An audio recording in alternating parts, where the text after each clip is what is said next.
El hombre es, por naturaleza, un animal político, y quien por naturaleza y no por accidente está fuera de la sociedad, se halla por encima o por debajo de lo humano. Ha de ser una bestia o un dios. Aristóteles, Política. Aristóteles nació en el año 384 a.C. en la pequeña ciudad de Estagira, en la actual Estabró, que se encuentra en la costa noreste de la península de Calcidia. Su padre se llamaba Nicómaco y de hecho era el médico personal de Amintas II, el rey de Macedonia, que era a su vez el padre de Filipo y el abuelo de Alejandro Magno. Su madre se llamaba Festis y provenía de Calcis, que es de hecho donde Aristóteles se iba a refugiar en los últimos días de su vida. El interés de Aristóteles por el estudio de la naturaleza quizá comenzó en su juventud, pues probablemente fue instruido por su padre en los rudimentos de la medicina en la corte de Amintas II. Entonces Aristóteles muy probablemente en la infancia haya vivido en la ciudad de Pela, que era el lugar donde se encontraba la corte de Macedonia, y allí haya conocido a Filipo, que más o menos tendría su misma edad. De todas maneras, Aristóteles permaneció muy poco tiempo allí en Pela, porque sus padres murieron cuando todavía era niño. Y lo tomó a su cargo un pariente de la familia, se llamaba Próxeno, y lo llevó con él a otro lugar en Asia Menor, que se llama Atarneo, cerca de la región de Misia. Allí, en Atarneo, Aristóteles conoció a Hermias, que en ese momento era un simple ciudadano y más adelante se iba a convertir en el gobernante, en el soberano de la ciudad de Atarneo y también de la ciudad de Asos. Cuando Aristóteles tenía unos 17 años, su tutor decidió enviarlo a estudiar al lugar más reconocido de Grecia, la Academia Platónica. Hay que pensar que la Academia Platónica había sido fundada en el 388 a.C., es decir, 4 años antes que Aristóteles naciera. Y ya hacía tiempo que la fama de Platón y de la escuela filosófica que él había fundado se había extendido por toda Grecia. Rápidamente, Aristóteles se convirtió en el alumno más brillante de la academia. Platón comenzó a llamarlo el lector, por su afición a leer todo escrito que llegara a sus manos, y la mente, por su deslumbrante intelecto. En la academia, Aristóteles encontró, además, una muy importante cuestión filosófica que subyacía a la polémica entre Platón y los sofistas: la relación del lenguaje con la verdad. Sofista quiere decir sabio, pero a raíz de Platón y de las polémicas que hubo, esta palabra ha pasado a significar casi lo contrario, es decir, tergiversador, falaz. De cualquier manera, en este contexto Aristóteles recibe la enseñanza del idealismo de Platón, se incorpora a ella. La cuestión crucial en el campo de las ideas está en decidir si con el lenguaje humano se puede llegar a obtener una verdad constante, inmutable, o si el lenguaje humano produce solamente convenciones. En los 20 años de su permanencia en la academia, Aristóteles adhirió a la solución de Platón. Más tarde, habría de criticar la teoría de las ideas y elaborar una entera reformulación del problema. De todos modos, mientras Platón vivió, Aristóteles se mantuvo fiel a sus enseñanzas. Luego, irá desarrollando su propia filosofía, crítica respecto del platonismo, pero siempre cercana a él. Otra crítica importante que le hace Aristóteles a Platón, aparte de la innecesaria duplicación de la realidad, es el tema de la participación. Según la teoría de las ideas, las cosas sensibles son en la medida en que participan de una idea. Pero Aristóteles dice en la metafísica que la noción de participación es una metáfora vacía, que no explica nada. No se entiende de qué manera las ideas pueden ser causa, ¿sí?, respecto de las cosas. Esto también va a tener una incidencia muy fuerte en la ética de Aristóteles, sobre todo cuando él critique la idea del bien platónica. podría decir que la diferencia central pasa por lo siguiente.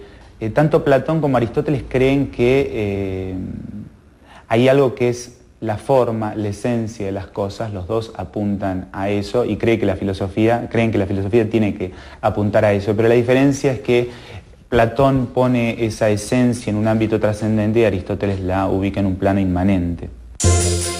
La diferencia entre la filosofía de Aristóteles y la de su maestro no se definiría hasta después de la muerte de Platón.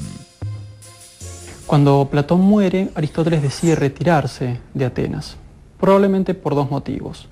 Por un lado, por cuestiones políticas. Ya en esta época había conflictos entre Atenas y Macedonia. Y por otro lado, por cuestiones filosóficas. Cuando Platón muere, o antes de morir, decide dejarle la conducción de la academia a su sobrino Espeusipo, que justamente representaba una de las tendencias de la filosofía platónica que a Aristóteles menos le agradaban. Entonces, por eso Aristóteles decide retirarse. Aristóteles viajó a Aterneo, donde se encontró con su amigo Hermías, soberano de la ciudad. Junto con dos platónicos, Erasto y Corisco, fundó una escuela filosófica en la ciudad de Asos. Filipo decide llamar a Aristóteles para que sea el preceptor de Alejandro Magno, que en ese momento ya tenía 13 años. Entonces Aristóteles decidió viajar y aceptar la invitación de Filipo, y poco tiempo después de que se fue, Hermias cayó en poder de los persas y lo torturaron para que él revelara secretos que sabía de la invasión que estaba preparando Filipo de Persia.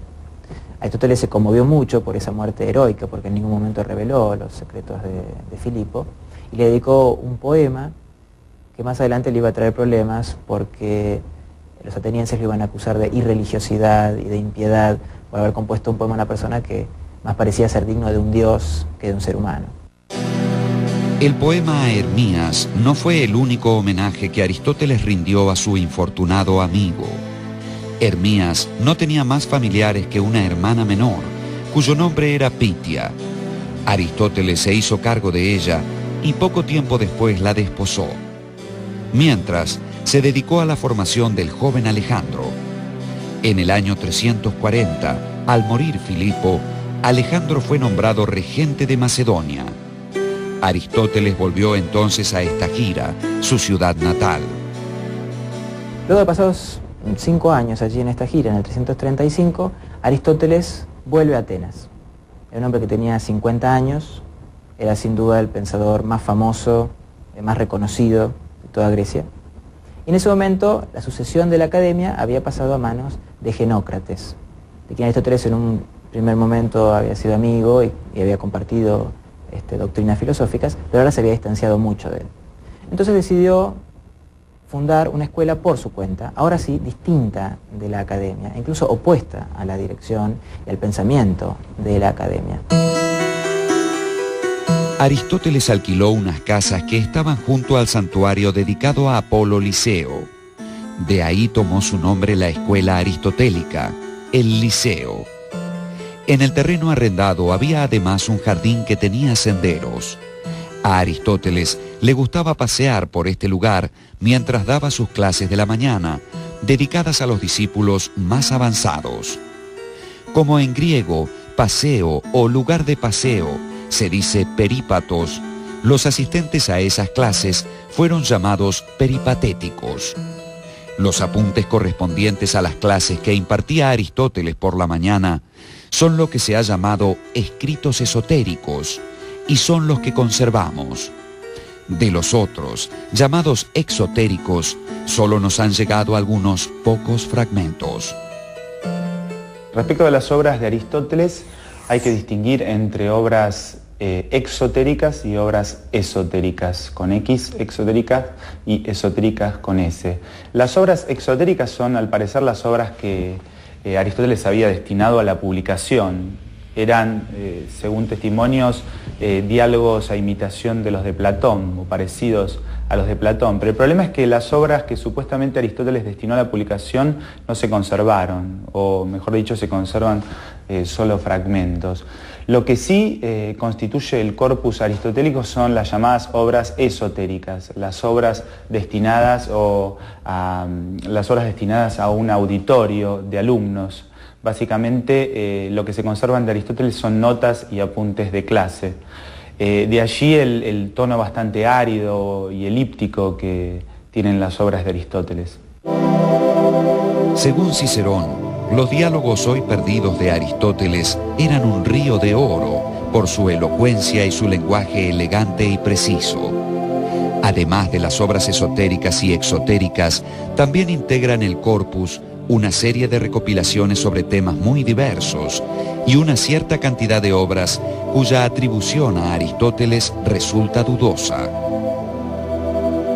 La obra aristotélica en su conjunto, o al menos lo que conocemos de ella, demuestra la amplitud de sus intereses intelectuales. Lógica, física, biología, ética, metafísica y política, entre otros.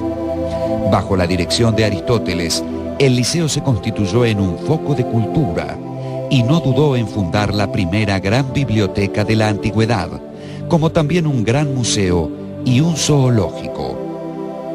Por lo que sabemos, Alejandro subsidiaba al Liceo y eso fue lo que le permitió a Aristóteles conseguir un gran número de volúmenes, por la cual hizo una gran biblioteca, que de hecho iba a ser un anticipo de la Escuela de Alejandría, de la Biblioteca de Alejandría, y por otra parte logró conseguir gran cantidad de mapas y gran cantidad de animales para hacer un zoológico.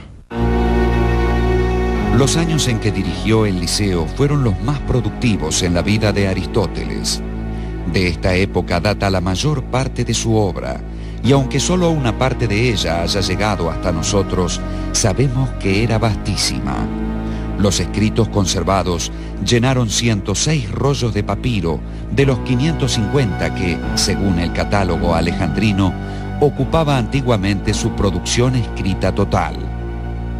Los escritos conservados alcanzaron para fundar el pensamiento científico del helenismo y a través suyo de los futuros mundos árabe y europeo. Hay una paradoja en Aristóteles. Es un científico que comete grandes errores. Se podrían mencionar muchos. En medicina, por ejemplo, obstinadamente sostiene que el centro de la organización fisiológica es el corazón y no el cerebro. Y así podríamos agregar muchísimos otros errores. Sin embargo, Aristóteles sobrevive y pervive todavía porque tiene un método y una forma de ver las cosas con una impresionante capacidad de reelaboración. Aristóteles acomete de alguna manera la primera sistematización o clasificación de las ciencias en la metafísica. Allí divide a la ciencia o el pensar discursivo en tres clases. Estarían las ciencias productivas, las ciencias prácticas y las ciencias teóricas. Las ciencias productivas apuntan a la producción de objetos bellos y útiles. Las ciencias prácticas se ocupan de la acción y ahí encontraríamos a la ética y a la política. Y las ciencias teóricas, que se ocupan del conocimiento por el conocimiento mismo, en esas ciencias teóricas Aristóteles ubica a la física, ubica a la matemática y ubica a la teología o filosofía primera, o lo que se debe llamar metafísica, como ciencia suprema, ¿sí? En la medida en que tiene como objeto esas realidades inmateriales e inmóviles que son lo divino, ¿no? O que implican lo divino. El ser humano, Aristóteles lo definía así, es un animal racional. Entonces, nuestro conocimiento primero parte de los sentidos, de la experiencia. Y una vez que hemos captado entre nuestro conocimiento sensible, nuestra inteligencia puede realizar una labor de abstracción desde esos datos sensibles. Entonces, la mejor manera de comprender el pensamiento de Aristóteles es partir justamente de la concepción que él tenía acerca de lo natural, acerca de lo físico. Y desde allí uno se puede elevar a la consideración sobre las otras disciplinas, la filosofía primera, la psicología, etc.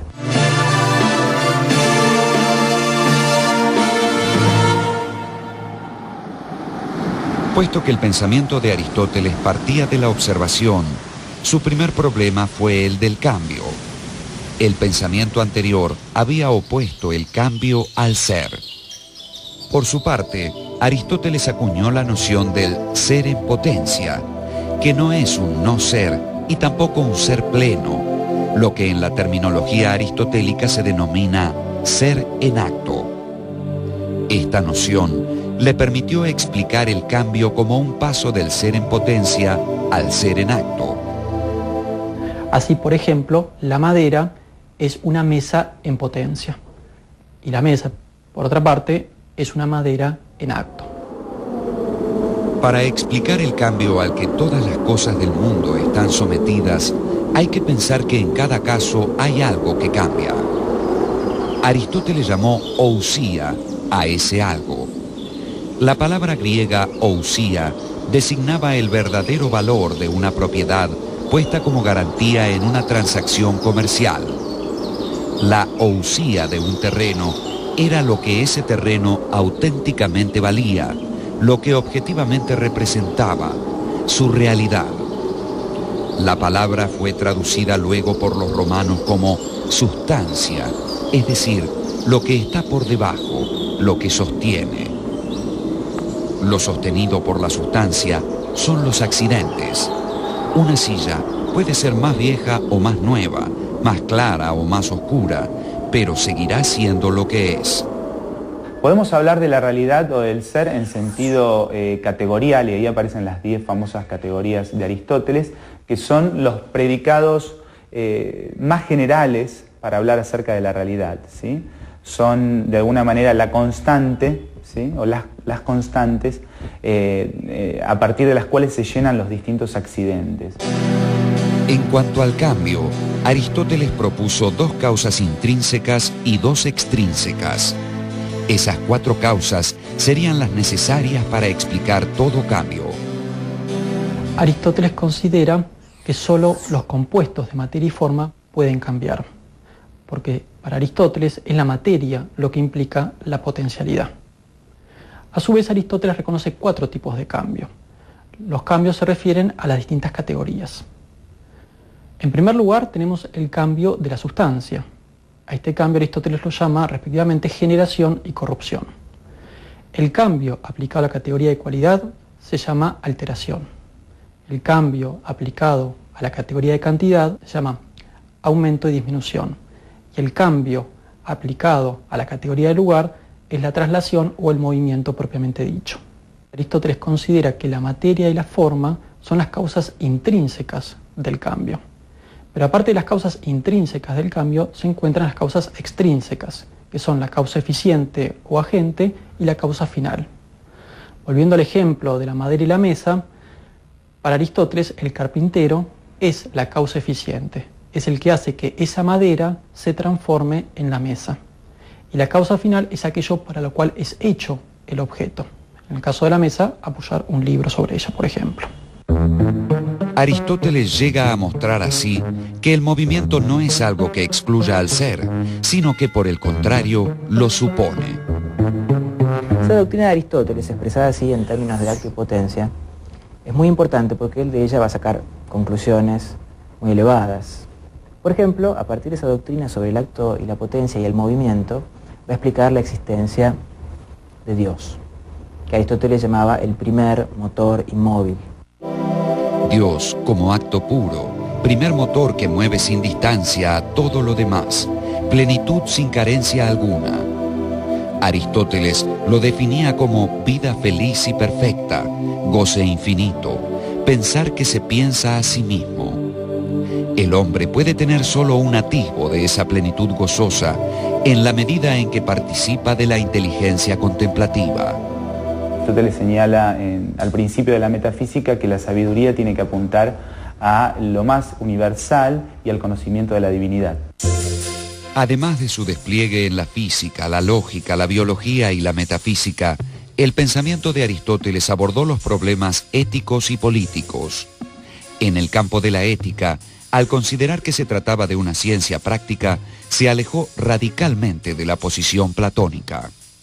No se trata de ver en qué consiste la virtud al estilo socrático, qué es en sí la virtud, sino encontrar la manera de hacernos virtuosos. O sea, es muy importante el tema del hábito, el tema de la práctica, formar el carácter, el ethos a partir del hábito. En cuanto a la política, Aristóteles entendió que era la continuación y culminación de la ética. No intentó proponer algún tipo de gobierno ideal. No se trataba de hablar de la ciudad perfecta, sino de la mejor ciudad posible. Para ello, partió de la convicción de que el hombre es naturalmente un ser social o político que necesita de los otros y que establece con los otros tensiones y acuerdos, conflictos y equilibrios. Toda forma de gobierno, según esto, es inestable y sujeta a cambios. Para Aristóteles, la política es el prototipo de toda capacidad humana y su objetivo es la vida feliz y digna de los ciudadanos. Los sofistas predicaban que los principios de la vida social son meramente convencionales y contrarios a la naturaleza. Aristóteles sostuvo, en cambio, que el hombre está, por su propia naturaleza, destinado a vivir con otros hombres en el ámbito de la polis. Los sofistas afirmaban también que el Estado surge artificialmente de un contrato que restringe la libertad de cada uno en defensa de sus intereses mutuos.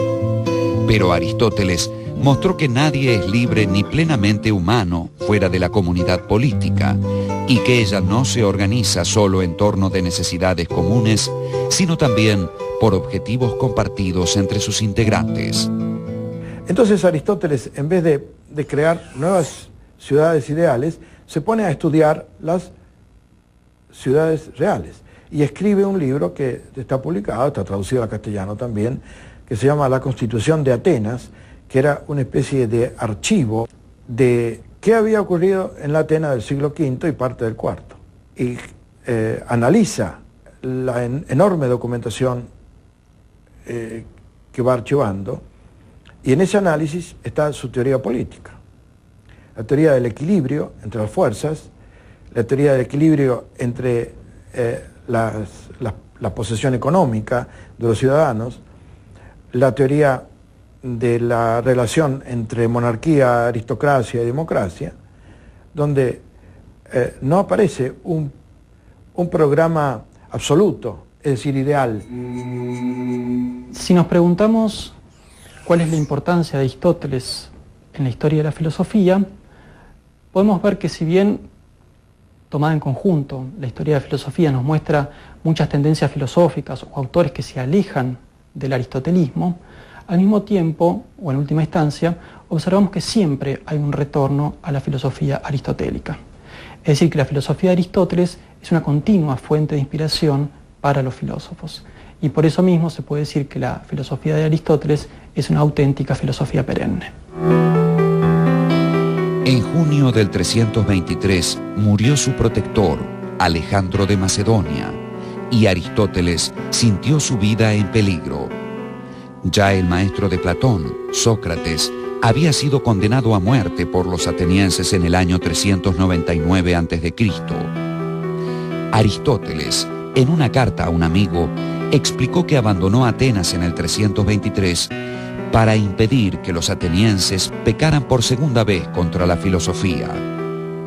Al dejar Atenas, Aristóteles se instaló en la casa de la familia de su madre, en Calcis, Eubea.